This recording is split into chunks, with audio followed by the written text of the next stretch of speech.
NEWS.MC on Monaco Info is brought to you by Monaco Legend Properties.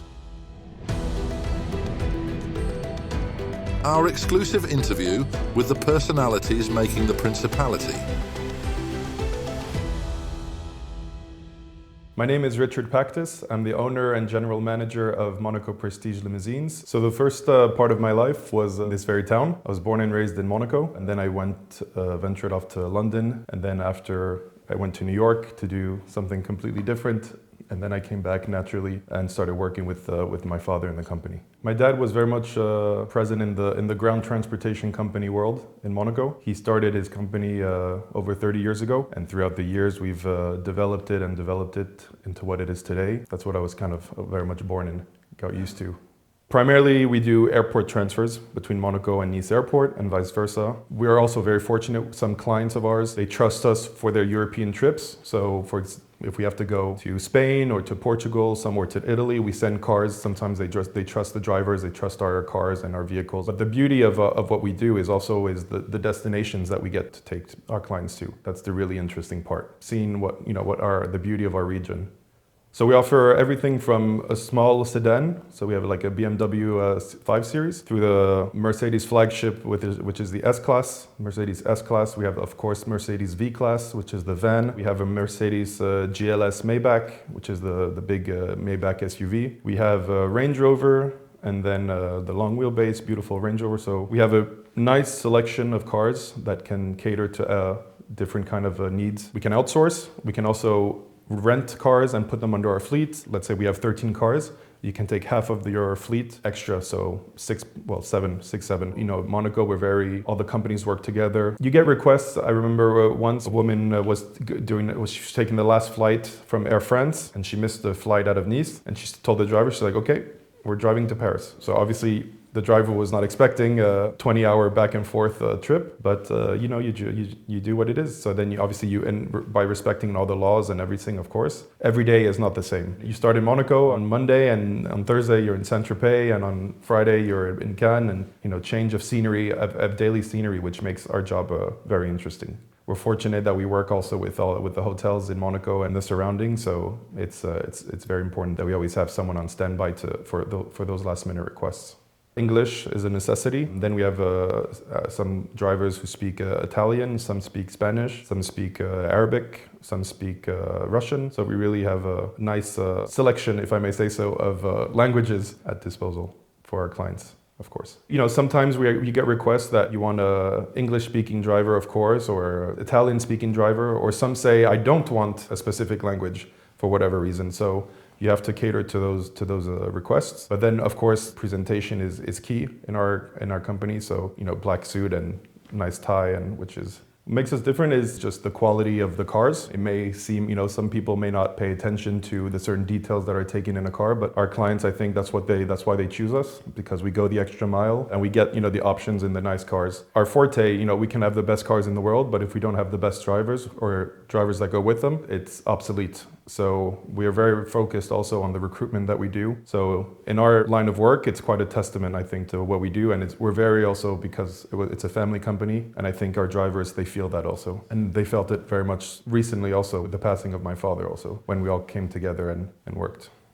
We have also a sister company, which is a concierge company in Monaco. With a driver, it's very particular because you're in a car for so long, for 20, 30 an hour, a minute, and you naturally start to talk with the person, and you say, and your driver can be your guide in a way, which is how my father started out. Some of his best friends right now to this day were clients of him. You have to be in contact with your clients also. We stay in close proximities with our clients and our clients' assistants. We make sure that the transportation goes well. We welcome feedback. You can't take clients for granted, of course, because as I said, we're 20 companies in Monaco. We all practically have the same cars, of course. They're all, black Mercedes S-Class or Mercedes V-Class. You have to keep the personal human interaction going.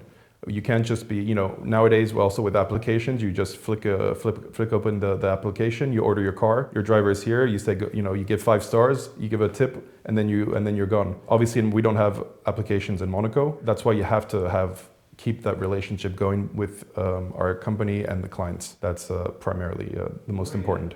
I think, Uber is a company that is that's all over the world. Monaco has to protect its working people, its citizens, and therefore using a trusted monegasque company, preserving the monegasque industry, which is very important, preserving local actors like myself, like my 19 other confrères that we work together. It's not just us, we also have, we all have drivers which feed families, and so it's important that we protect that. I think Monaco is shifting and has been shifting already towards the more green, more planet-respective initiatives. We see it also in what we do, where our cars are limited also in the CO2. We can't register any single car that we want. I know I mentioned the GLS Maybach, but that's before the law was put into place. So now we have laws in practice now in Monaco that limit the cars that we can put on a CO2 aspect. So we can't register a Rolls-Royce unless Rolls-Royce starts building a hybrid engine, which I don't think is in the works at the moment. We're limited in what we can do. So Monaco is very eco-friendly, and that's what we implement. We have a fleet of all electric vehicles also. We have a fleet of hybrid vehicles. Monaco is my hometown. I love the people. I love the differences between the high-end luxury of Marais-Terra to the wonderful people of La Place du Marché and the whole spectrum in the middle. That's what's wonderful about Monaco. It's just that's what Monaco has to offer. Of course, throughout the years, Monaco has changed, but I think the essence is still there. I'm still friends with the people I went to school with. We all basically traveled all over the world, and then throughout the years, slowly everyone comes back to Monaco. I think you have to go outside of Monaco to really appreciate Monaco. You have to see the world and come back to Monaco to really appreciate what Monaco has to offer, the security, of course, that Monaco has to offer. I think it's also a question of generation, and I think our generation really opens up to traveling. I think before you were very much focused on building a family. At my age, my parents were already father and mother of 3 because, generations, they started really younger. My grandparents, they started even younger. So I think our generation with social media and seeing what the world has to offer opened up the possibility of, okay, maybe I don't have to start a family right away or get married right away. Maybe there's in that 20s, maybe there's room to explore the world, see what it has to offer. And then if Monaco, to tie back Monaco in, if Monaco is the place to start a family, and then so be it. And it's amazing. It's amazing. Family, I think comes, my family is based here. My parents are based here. Very important to come back to family, and because family is very important to me. But it's also, you appreciate the security, I love the sea also, living by the sea. I missed, even though New York, you have, the Hudson rivers but it's different. The Mediterranean Sea has a very, I think, unique aspect to it. So that's why I think Monaco, to really appreciate Monaco, you have to maybe take a step back from it, do what it is you have to do all over the world, and then come back to Monaco if Monaco is the place for you. Monaco may not seem, on a daily basis, is not as exciting as a big city like New York. But if you stop and, and look in Monaco, you see, that first of all, it's a hub, something like 40 or 50,000 people come into Monaco every day to work. What also Monaco is, why I make it so special is that if you look around the different nationalities that live in Monaco, I think it's over 100 nationalities that live in Monaco in 2 square kilometers, which I think is pretty much unheard of in the world.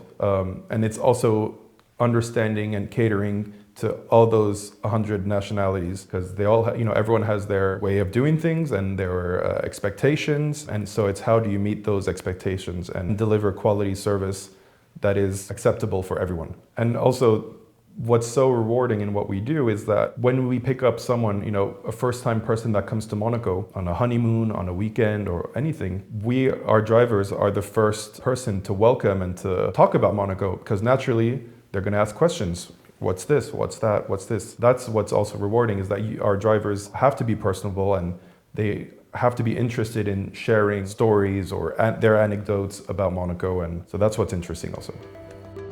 That's all for today. Thank you for watching News.MC, your English rendezvous on Monaco Info.